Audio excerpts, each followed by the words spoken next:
Praise the Lord everyone. सबको जय मसीह की। मैं बिलीव करती हूँ आप ब्लेस्ड होंगे, आपके घराने आप सभी ब्लेस्ड होंगे। और मैं विश्वास करती हूँ खुदावन का आत्मा आपको छुएगा इस वचन के द्वारा।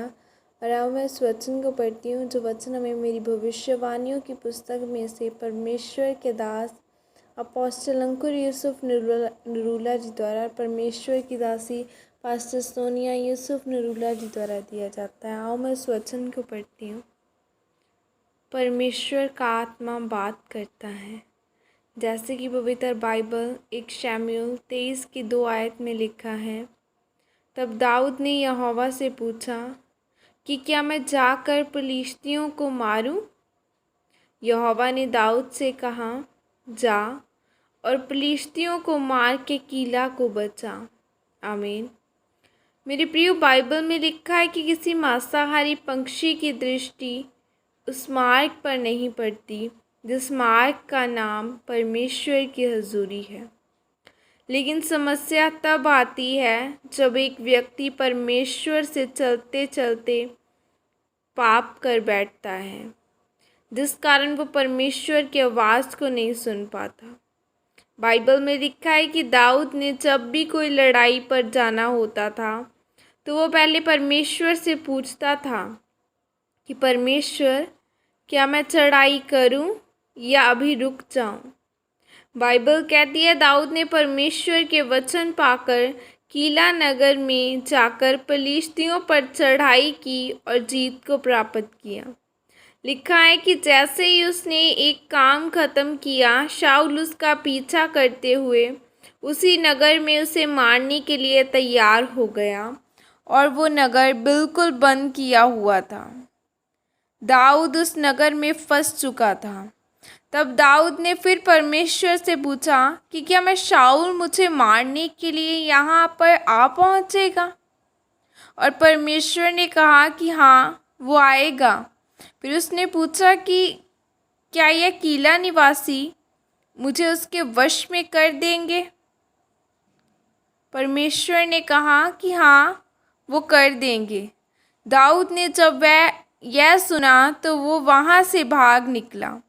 और जब शाऊल को पता चला कि दाऊद वहाँ से भाग गया है तो उसने उसका पीछा करना छोड़ दिया।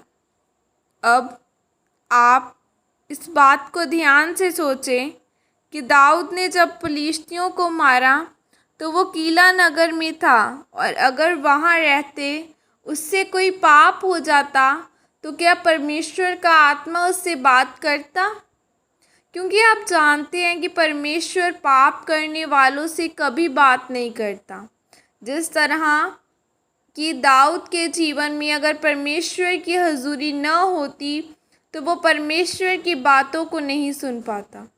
क्योंकि जब परमेश्वर की हजूरी एक व्यक्ति के जीवन में होती है तो परमेश्वर का आत्मा उससे बातें करता है। और बाइबल कहती है कि जहाँ कहीं परमेश्वर का आत्मा है वहाँ आज़ादी है। लेकिन एक विश्वासी की ज़िंदगी इस बात पर निर्भर करती है कि वो रोज़ परमेश्वर के सामने किस तरह जाता है। अगर परमेश्वर ने पिछले समय में आपसे बात की थी तो इसका मतलब यह नहीं है आपको प्रार्थना की और पवित्रताई में चलने की कोई ज़रूरत ही नहीं है। सोचो, अगले ही दिन शाऊल वहाँ पहुंचकर उसको मारने वाला था।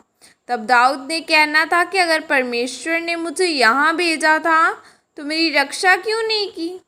इसीलिए मेरे प्रियो, अगर आप चाहते हैं कि परमेश्वर की हजूरी आपके जीवन में आए और परमेश्वर का पवित्र आत्मा आपसे बात करे तो पाप से दूर रहें, रोज़ परमेश्वर से प्रार्थना करें और परमेश्वर के वचनों पर चलें।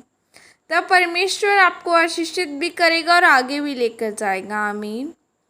और यह अंगीकार आपकी तरफ से किया जाए। सर्वशक्तिमान परमेश्वर, इस वचन के लिए पिता मैं आपका धन्यवाद करती हूँ और मैं प्रार्थना करती हूँ कि मैं पवित्रताई के साथ आपके वचनों पर चलते हुए अपना जीवन व्यतीत करूँ, ताकि आपका आत्मा मुझसे बात करे। प्रभु यीशु मसीह के सामर्थ्य नाम में मांगती हूँ। आमीन आमीन।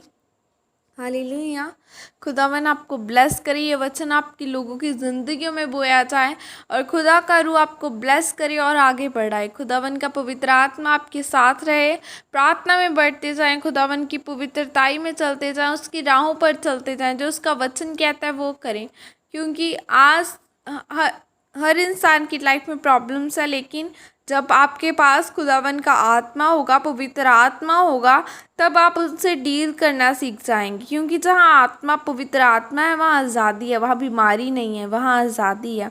सो पवित्रताई में रहना है, हॉली स्पिरिट को अपने साथ चलना है, हॉली स्पिरिट को अपनी लाइफ में पुकारना है, परमेश्वर से प्रार्थना करनी है, अपने दुख के समय में परमेश्वर से प्रार्थना करनी है। क्योंकि वो आज भी हमारी प्रार्थनाओं को सुनने वाला परमेश्वर है, वो आज भी चंगा करने वाला, चंगियाइयाँ देने वाला परमेश्वर। खुदावन का रूह आपको छुए और ब्लेस करे। God bless you all. Praise the Lord.